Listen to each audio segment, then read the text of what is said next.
the Chemistry, Material Science, and Engineering group, and our speaker is Gregory Ferguson. And the topic of the talk is electrochemically directed self-assembly of monolayers of gold. It's a delight to speak in this symposium honoring Camille and colleague. Let me start by thanking the people that did this work. Charlotte Say, longtime leaders in the audience, my colleague Mark Freund, who recently moved from the chemistry department of Tech, and financial support from the National Science Foundation through the Culver Interfaces Center here at UNI, and also in our university. Now we have a slightly different point of view regarding sulfur. We don't see it as a poison so much as a means of elaborating structured interfaces, and that's what this talk is about. The work that I'll talk about today was recently published in Argonne. I'd like to see it in print. You could turn on the slides, please.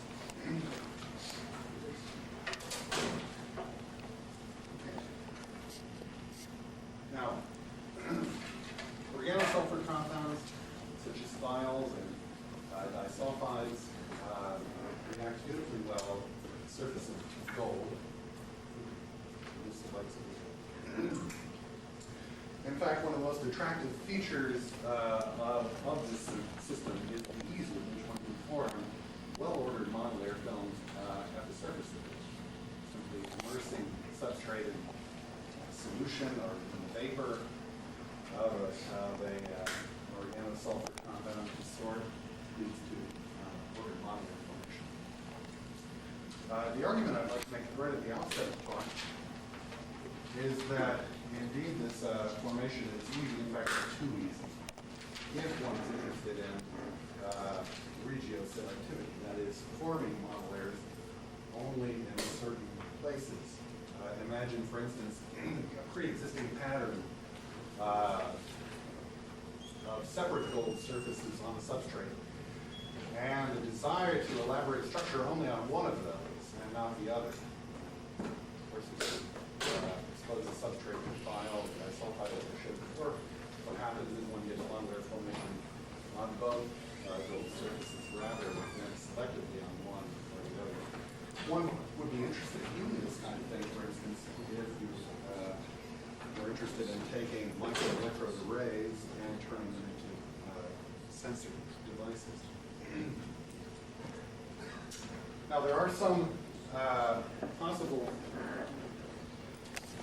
solutions to this problem. Now can you touch up the focus in the literature? One involves beginning instead of with a solution of thiolate rather than thiol, which does not spontaneously work, and then electrochemically removing an electron from that thiol to form a sulfur-based radical only on one electrode in the presence of sulfur. Alternatively, one could imagine doing the same thing in a different way, that is, beginning with a preformed monolayer and then adding an electron to convert the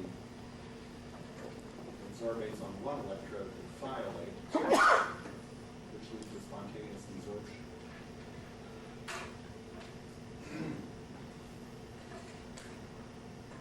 Our approach is altogether different. And at the outset, we were looking for ways of avoiding using thiols altogether. One of these things that I really recognize can be smelly. And as we go and talk, I'll point out a couple of other attractive features. Instead, we focused on the compound shown in the middle here. This is an alkyl thiosulfate, and I show some very old organic chemistry. First, in the preparation of these molecules, displacement of bromide from an alkyl bromide with a thiosulfate ion. People have known for a long time that treatment of alkyl thiosulfates with a chemical oxidant like iodine leads to formation of disulfide and very good yield. If you ask what the mechanism is, well, a reasonable one, I believe, is shown at the bottom of the slide. You can imagine taking the thiosulfate, oxidizing it within one produce this radical species. Loss of SO3 would give you a sulfur-based radical which could be coupled with your disulfur. Now imagine doing the same chemistry, though instead of using a chemical oxidant, we'll do that remotely using electrochemistry. Add a gold electrode.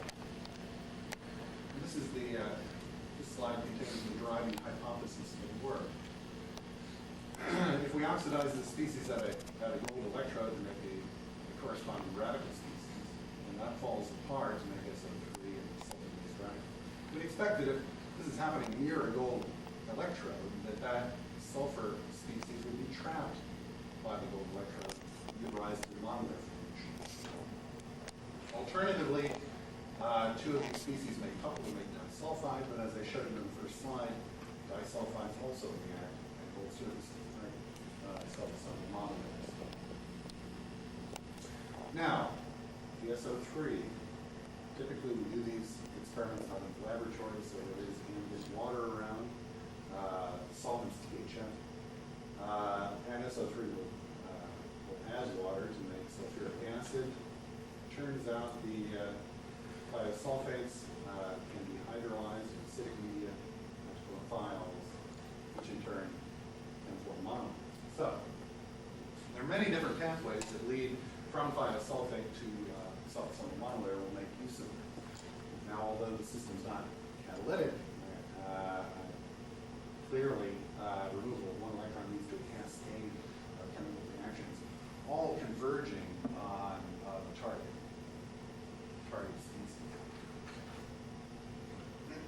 Now, because of the complication of this slide, the fact that there are many chemical reactions that give rise to monolayer formation and the production of species such as disulfides and thiols, we're going to have to be careful about the way we do the synthesis. We can't simply run a bulk electrolysis, otherwise we build up high concentration of those two species in solution and lose the very selectivity we need to achieve.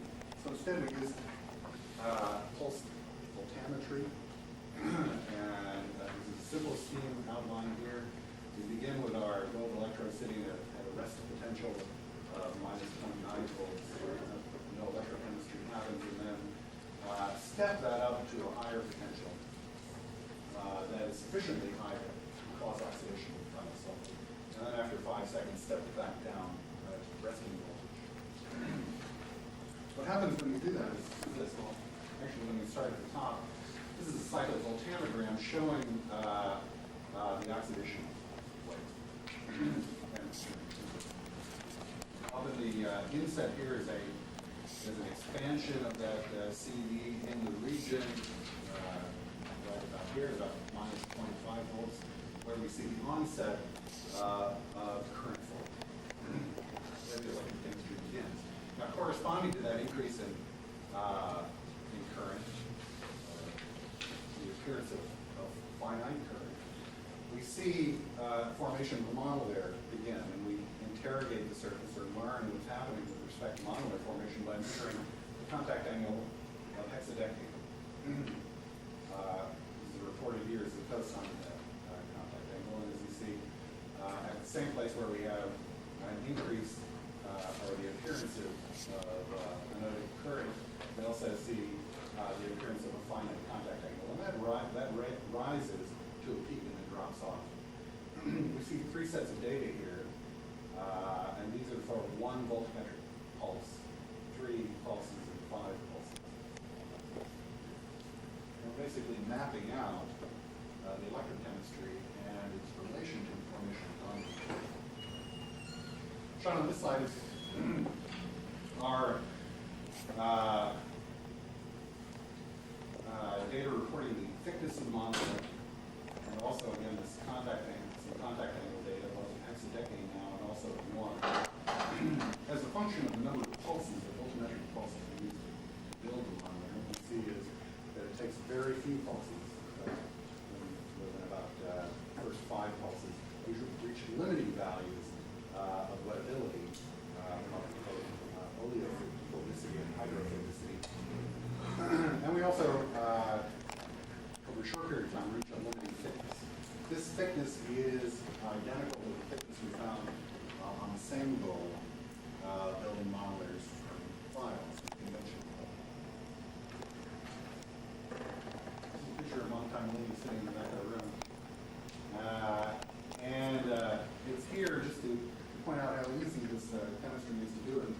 attractive features of it.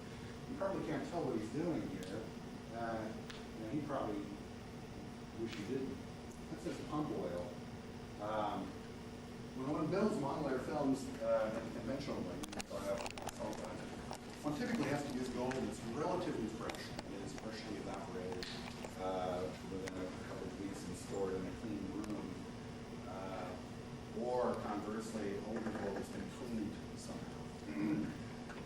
Turns out when you add this electrochemical driving force to the formation of monolayers, it removes the necessity to use clean gold. So in fact, what he's doing here is dipping a piece of gold in pump oil, pulling it out, and then showing you make a well-ordered monolayer on the film. Some XPS data comparing the monolayer C16 monolayer formed from the thiosulfate or 1T salt and one from vial. You see the two spectra are very similar. We do a high resolution scan in the sulfur 2P region. We find that in both cases, further emission was indistinguishable and corresponds only to thio. So this removes the possibility that we've done some incomplete reaction and we're forming films that are fundamentally different from those formed by vials. These look very much the same. So what about that SO3, sulfuric acid in our hypothetical scheme? Well, it is there. And in fact, if we take an XPS spectrum of a gold surface treated in this way and do not rinse with water, we find this large peak of sulfur as sulfate. This is rinsed only with THF. The rinse with water that goes away, indicating that the scheme that I put on the early slide probably reflects what's going on at the surface of the seal. Now, selectivity is where I started, and that's where I'd like to end the talk. What we'd like to do, or set out to do to begin with, is to form a monolayer on a gold electrode that was very close to another gold electrode. To do that, we used a microelectronic device exactly like this. This is a triple track tester made by Bell Laboratories, and comprises two gold electrodes that meander across a alumina substrate in a serpentine pattern. I'll show a blow up of that device in the next slide. Now actually there are three electrodes, one of them barely visible. The central electrode, the black one, is electronically distinct from two other gold lines, one here and there, hard to see, and one here and here. Now these outer electrodes, say here, are connected to one another. In fact, all of these are connected. So the A electrodes are connected to one another, and they are electronically isolated from the B electrodes. What we did was dip this device into a solution of thiosulfate, and then treat it with 150 pulses, 200 milliseconds each, so that we formed a monolayer only on the central electrode. Now, why is it black? It's black because we've taken that substrate after we formed the monolayer, selected and then placed on it an aqueous solution of a DOM, rhodium, and then shook off the extra solution. And what happens is we get spontaneous de-wetting of the electrode that's been modified and wetting of the other unmodified electrodes. So this is a visual way of telling that we've done chemistry here in the presence of a nearby electrode. Now this electrode is about 80 microns across, as it's found, and the distance between them is also about 80 microns. Now we can take the same substrate that we've selectively modified and show that it has another property that self-assembled monolayers have, and that is that it blocks heterogeneous electron transfer between the electrode, the underlying electrode, and subspecies solutions. What we've done here is taken the device and immersed it into an aqueous solution of ferricyanide and showed that before and after CVs, cyclical camograms of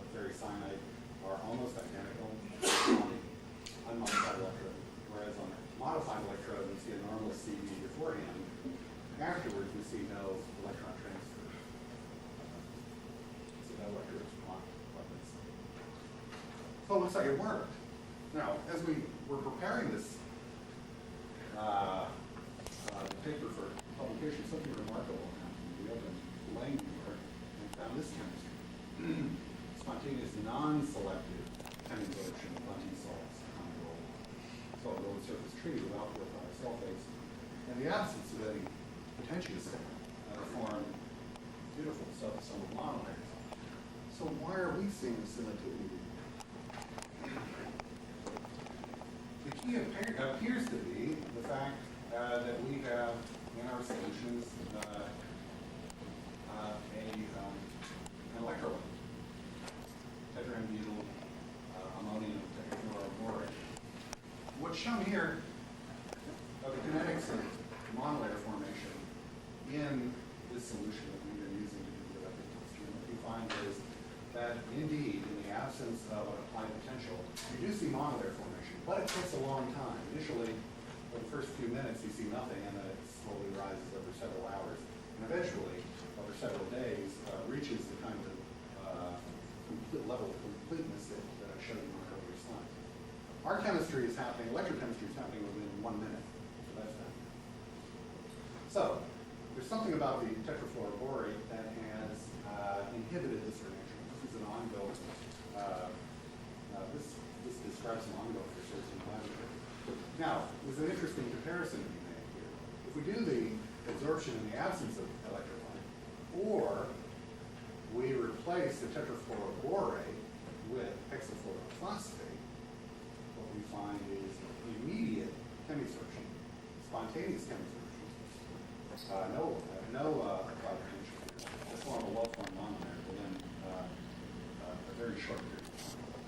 So indeed, it is the tetrafluoroborate relative to hydronoic electrolyte or PM6 minus that's giving rise to this significant. So let me just conclude by saying that we can use the oxidation of Bunting salts to direct self-assembly on the gold and form monolayers where we want them. These monolayers are very similar to those formed in the conventional way. You can form them on a microelectrode, close proximity to the second electrode, and some of the attractive features here is that because we're doing this using pulsed photochemistry, control degree of coverage, the monolayers form extremely quickly. Gold can be old and dirty, and precursors typically don't have an unpleasant smell. I'll yield the floor.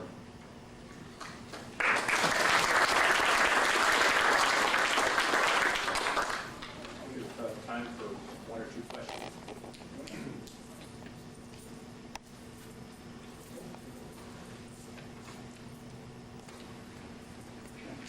How does the rhodamine bind to the layers as physical absorption? Or what's the specificity of that bond? I don't think the rhodamine is binding at all. In fact, what we're looking at is the rhodamine solution above the gold substrate. We expect the fluorescence to be quenched close to the gold substrate. So we're just looking at the sweating regime. No.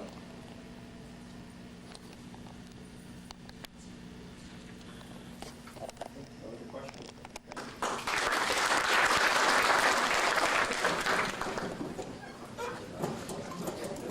Our next speaker is Ken Park from Department of Physics at Baylor University. And the title of his talk is Chemistry and Physics of Alkali Metals